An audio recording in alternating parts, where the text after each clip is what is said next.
आज के दिन जो इसराइल की कैनेसेट है पार्लियामेंट, उसने नेतन्याहू का जो प्रपोज़ल है उसको पास कर दिया है। नेतन्याहू ने कुछ दिन पहले कैबिनेट में प्रपोज़ल रखा था जिसके तहत वो जो यूनिलेटरल क्रिएशन ऑफ फिलिस्तीन स्टेट के ऊपर ये प्रपोज़ल था। और इसमें कहा गया था प्रपोज़ल में कि अगर कोई भी देश यूनिलेटरल तरीके से फिलिस्तीन को रिकॉग्नाइज़ करेगा तो इसराइल उसको स्ट्रक डाउन कर सकता है। तो ये प्रपोजल जब कैबिनेट में पास हो गया था तो इसको कैनेसेट में भेजा गया और आज के दिन कैनेसेट में भी पास हो गया। 120 लॉ मेकर है कैनेसेट में जिनमें से 99 ने इसके सपोर्ट में मतदान किया और 9 ने इसके अगेंस्ट में वोट किया है। तो बेंजामिन नेतन्याहू ने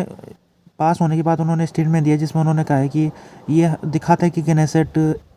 ओवरवेलमिंग मेजोरिटी के साथ इसको पास कर दिया। और साथ में जो पास करने से होगा ये कि जो इम्पोज हमारे ऊपर किया जा रहा है कि हम फ़िलिस्तीन देश को स्वीकार करें, तो हम इसको बर्दाश्त नहीं करेंगे, हम इसको इम्पोजन को बर्दाश्त नहीं करने वाले। और उन्होंने ये कहा कि कोई भी देश अगर फ़िलिस्तीन देश को स्वीकार करता है यूनिलेटरल तरीके से तो उससे इसराइल की सिक्योरिटी को खतरा है। तो ये कोशिश अभी हो रही थी अमेरिका की तरफ से कि यूनिलेटरल तरीके से फ़िलिस्तीन को एक्सेप्ट कर लिया जाए, क्योंकि जो इसराइल है वो कभी भी अनुमति नहीं देगा, खासतौर में तब तक नहीं देगा जब तक नेतन्याहू प्रधानमंत्री है।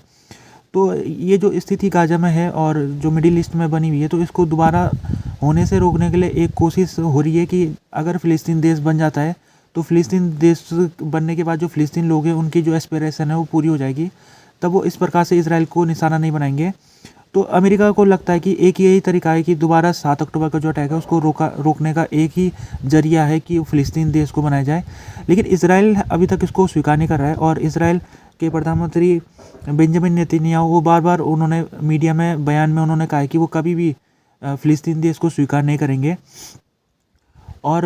लेकिन ये प्रेशर लगातार बढ़ता जा रहा है। अमेरिका शुरुआत में बात कर रहा था, ब्रिटेन भी बात करने लग गया। ब्रिटेन के जो फॉरेन सेक्रेटरी थे डेविड कैमरन, उन्होंने भी कहा था कि फ़िलिस्तीन देश को बनाना चाहिए। और जो फ्रांस के राष्ट्रपति हैं इमैनुअल मैक्रोन, उन्होंने भी बयान दिया था कुछ दिन पहले जिसमें उन्होंने कहा था कि हम भी इसके सपोर्ट में कि फ़िलिस्तीन देश को अस्तित्व में लाना चाहिए। तो इसराइल का कहना ये है कि इसराइल का कहना है कि जो ओस्लो अकॉर्ड हुए थे, ओस्लो अकॉर्ड 1990 के दशक में हुए थे, उसमें ये कहा गया था कि जो भी फैसला होगा वो दोनों की सहमति से होगा, यानी कि फ़िलिस्तीन और इसराइल दो पक्ष से जो उनकी सहमति से ही कुछ फैसला होगा। तो इसराइल इसके ऊपर ही वो डिपेंडेंट है और वो कह रहा है कि जो ओस्लो अकॉर्ड के तहत इसराइल को एक एज ए वीटो पावर मिल चुका था और उसको उसी का रोल है कि अगर इसराइल चाहे तो वो किसी फ़िलिस्तीन देश को बनने से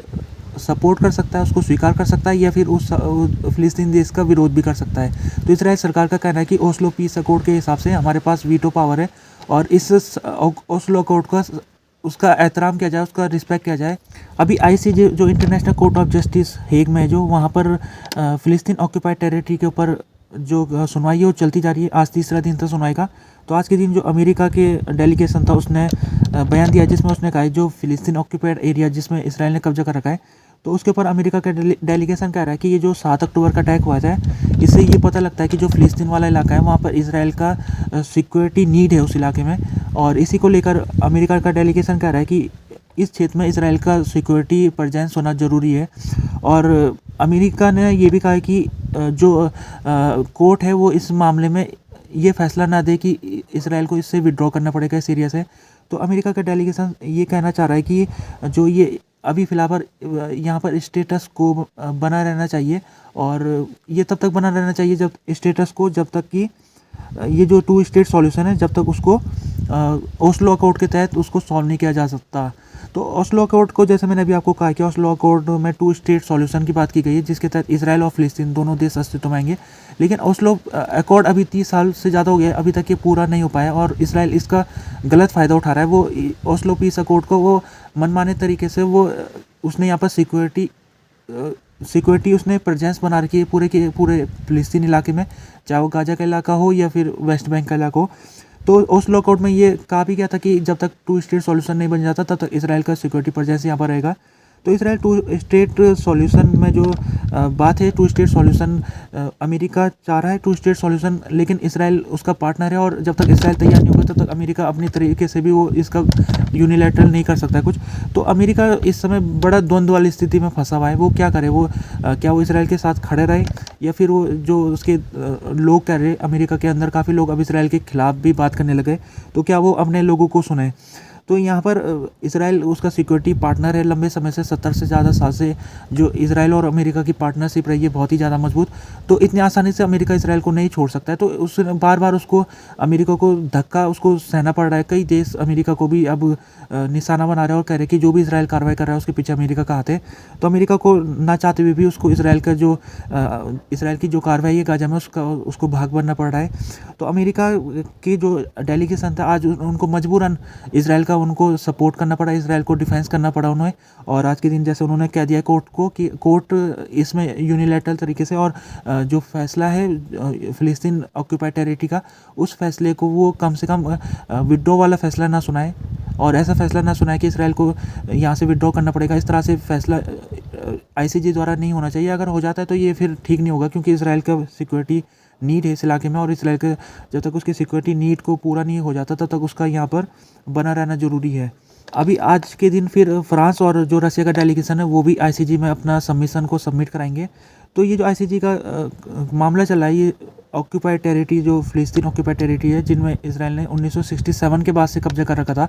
और 1967 के बाद से कुछ बड़े शहरों का जेरूसलम, जेरिको, यहाँ पर इसराइल ने अपनी कॉलोनी बसा रखी है और 4 लाख के लगभग इसराइली लोग इन कॉलोनी में रहते हैं। तो ये गैर कानूनी कॉलोनी है क्योंकि इसको इंटरनेशनली रिकॉग्नाइज ये फ़िलिस्तीन का इलाका है, जबकि ये इसराइल ने यहाँ पर ज़बरदस्ती कब्जा कर रखा है। तो इंटरनेशनली इसको कोई नहीं मानता है, सब इसको फ़िलिस्तीन का भाग मानते हैं, लेकिन इसराइल ने अभी तक उसने सबका वादा खिलाफ़ी करते हुए अपनी कॉलोनी को यहाँ पर बसा के रखा हुआ है। तो ये जो मामला है, ये जो केस है, ये लगभग 1-1.5 साल पहले कोर्ट में पहुंचा था और इसको फ़िलिस्तीन अथॉरिटी लेके गई थी कोर्ट में और कहा था कि कोर्ट इसमें जजमेंट दे, और जजमेंट में कोर्ट ये दे कि जो ये ऑक्यूपाइड है, इलीगल ऑक्यूपाइड जो इसराइल ने कर रखा है, उसको विड्रॉ करना चाहिए इसराइल को, और अपने जो कॉलोनी है उसको यहाँ से इसराइल में ट्रांसफ़र करना चाहिए।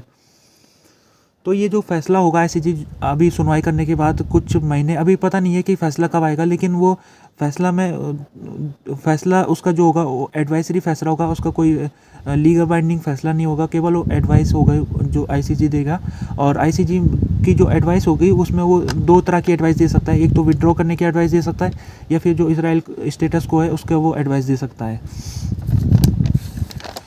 इसराइल ने स्ट्राइक किया था गाजा में, जिसमें आज के दिन 67 फ़िलिस्तीन लोग मारे जा चुके हैं, और इसमें कुछ सिविलियन लोग भी शामिल हैं। इसके अलावा इसराइल ने सीरिया के अंदर भी आज एयर स्ट्राइक किया था, जिसमें दमिश्क जो सीरिया की कैपिटल है वहाँ पर कम से कम 2 लोगों की मारे जाने की अभी तक खबर आई है। इसराइल ने जो सीरिया के ऊपर स्ट्राइक किया है उसने ऑफिशियल उसके ऊपर कमेंट नहीं किया है। तो सीरिया के ऊपर इसराइल जब से 7 अक्टूबर का अटैक हुआ तब से वो लगातार अटैक करते जा रहा है सीरिया में, क्योंकि इस समय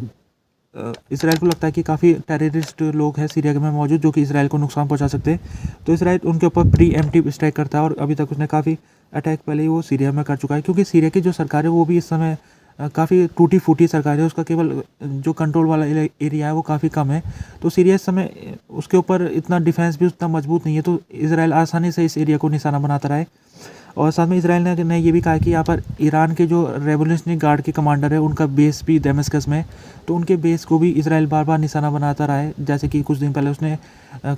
इस जो ईरान के कमांडर्स थे उनके ऊपर हमला किया था, और कई कमांडर ईरानियन रेवोल्यूशनरी गार्ड के मारे गए थे। यूएन फूड प्रोग्राम WFP इसने आज अनाउंस किया है कि ये नॉर्थ गाजा के इलाके में ये जो डिलीवरीज कर रहा था उसको पॉज कर रहा है। और पॉज इसलिए कर रहा है क्योंकि कुछ दिन पहले 18-19 तारीख को एक इंसिडेंट आया था जिसमें जो WFP का कन्वाई था उसमें लूटपाट हो गई थी, और उसका जो कन्वाई में सामान था उसको लोगों द्वारा लूट लिया गया था, और जो ड्राइवर था ट्रक ड्राइवर उसको भी मारपीट हुई थी उसके साथ। तो उसके बाद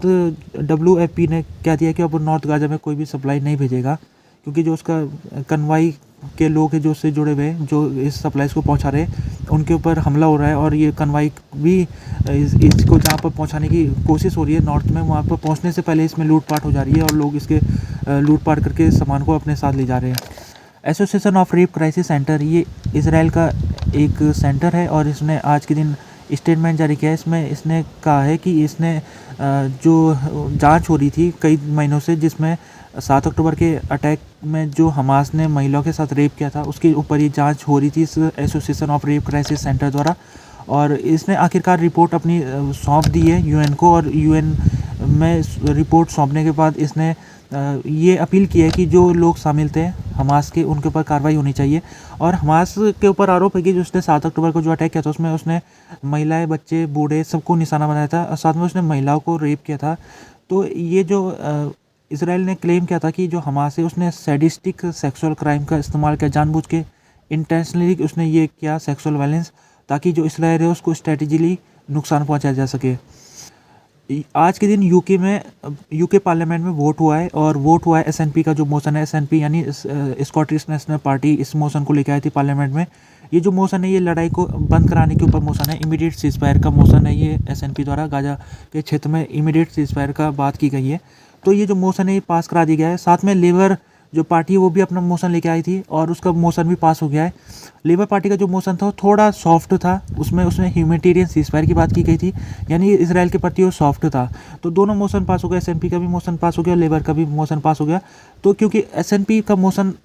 की जानकारी मिली थी पहले, यानी कि जो पार्लियामेंट जब कन्वीन हुई थी तो एसएनपी का मोशन ही एकमात्र मोशन था जिसमें वोटिंग होनी थी, लेकिन लेबर ने एन मौके में उसने अपना भी मोशन को पेश किया। तो यहाँ पर कंट्रोवर्सी भी हो गई कि लेबर आखिरी मौके में ऐसा मोशन क्यों उसने पेश किया, और स्पीकर जो है हाउस के उनके ऊपर भी सवाल उठाए कि उन्होंने एक परमिशन क्यों दी लेबर के मोशन को पार्लियामेंट के सामने रखने के लिए। तो इसमें आज बवाल हुआ है, लेकिन आखिरकार ये जो दोनों मोशन है उनको पास कर दिया गया और इसका कोई असर ये होगा कि जो यूके है उसने पहली बार किसी भी प्रकार का सीज़फायर का मोशन उसने अपनी पार्लियामेंट में पास कराया है। इससे पहले यूके अभी तक सीज़फायर से बचता आ रहा है। तो ये मोशन पास होने से कम जो ब्रिटेन है उसने एक एज ए पार्लियामेंट के तरीके से एक सिग्नल दे दिया कि वो चाहता है कि जो गाजा की लड़ाई है वो उसको रोका जाना चाहिए, उसे जल्द से जल्द